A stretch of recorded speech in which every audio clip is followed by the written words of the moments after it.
Z, who can be, and therefore is, another's, and Z, who participates in reason enough to apprehend, but not to have, is a slave by nature. A quote from the famous Aristotle.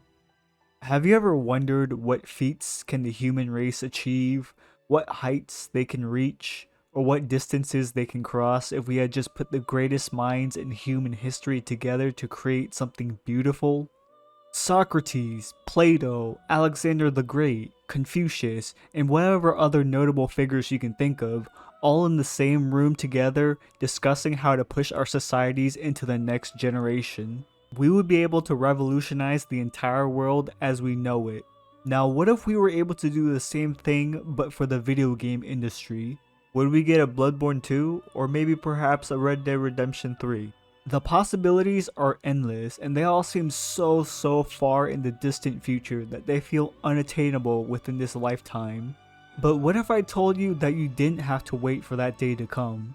What if I told you you're already living in the golden age of gaming, the renaissance of modern video games? We got Elden Ring, Baldur's Gate 3, Black Myth Wukong, etc, etc, but none of those games can even match a fraction of the best game ever made, Concord. This game is without a doubt the best game I've ever played in my life. The developers have spent 8 painstakingly long years to make sure that this game is as perfect as it can be. 8 long years and over $100 million well spent to craft one of the greatest pieces of entertainment to ever exist.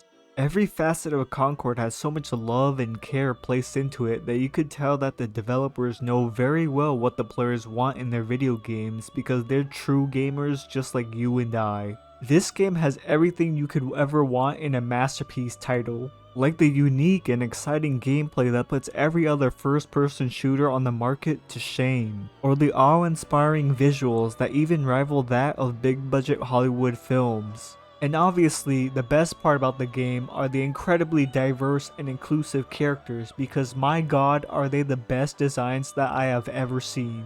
I mean, how could you not like these characters? Like, look at how cool and suave Lennox is. He makes Star-Lord look like a background character in a Star Wars movie. Or how about De Veers with their, they them pronouns.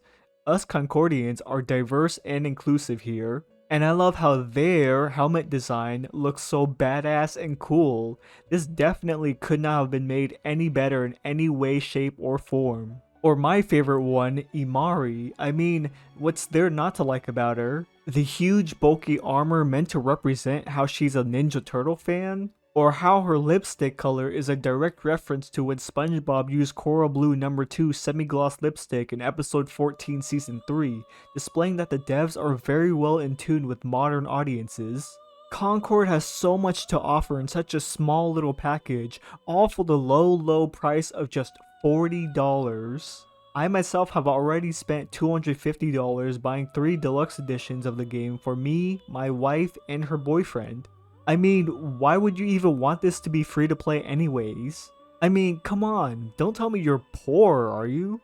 Anyways, you know you're getting your money's worth with this game. And this is the future of modern video gaming, and it is your responsibility to help push it out to the massive target audience.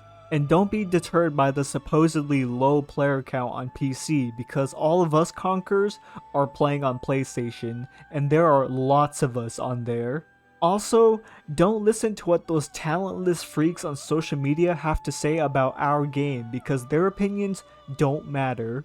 Do your part and spread the good word about Concord because everyone needs to be playing this game. If Concord has 1,000,000 fans, I am one of them. If Concord has 10 fans, I am one of them. If Concord has 1 fan, that is me. If Concord has no fans, that means I am no longer of this earth. And if the world is against Concord, then I am against the world. Concord forever. Is that it? Thank God I don't have to play this shit anymore.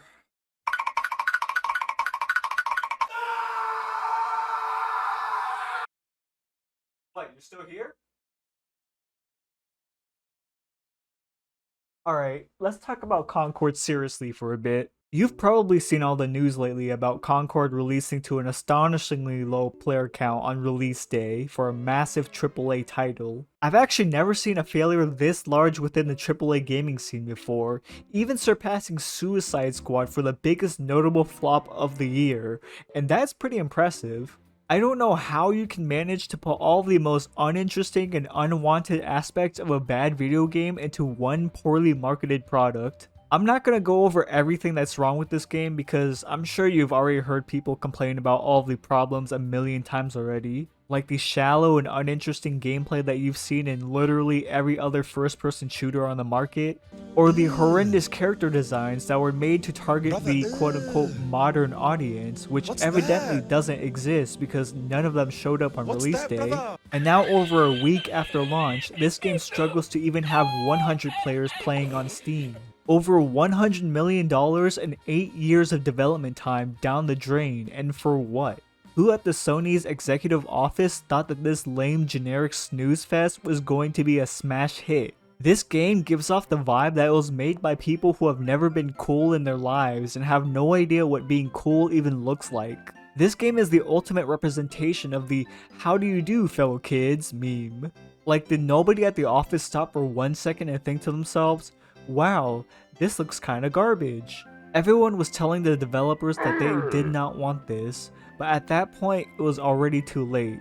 Devs put too much time and effort into this project to just go back to the drawing board. So they pushed this failed abomination of a game out to the public, and immediately it's dead on arrival to no one's surprise. And now, since Concord shat the bed so hard on launch day, these gaming journalists are rushing to its defense, trying so hard to resurrect its lifeless corpse. IGN, as usual, just released another garbage review, but this time for Concord, where they gave the game a 7 out of 10.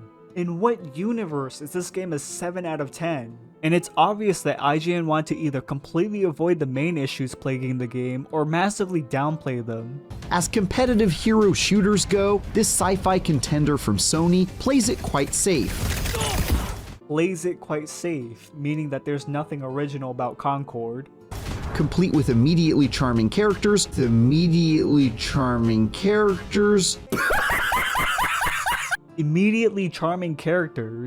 Now this is just a straight up lie. There's nothing immediately charming about any of these characters whatsoever. I could go on and on about how garbage this review is, but I'm gonna just leave it at that. The like to dislike ratio already speaks for itself.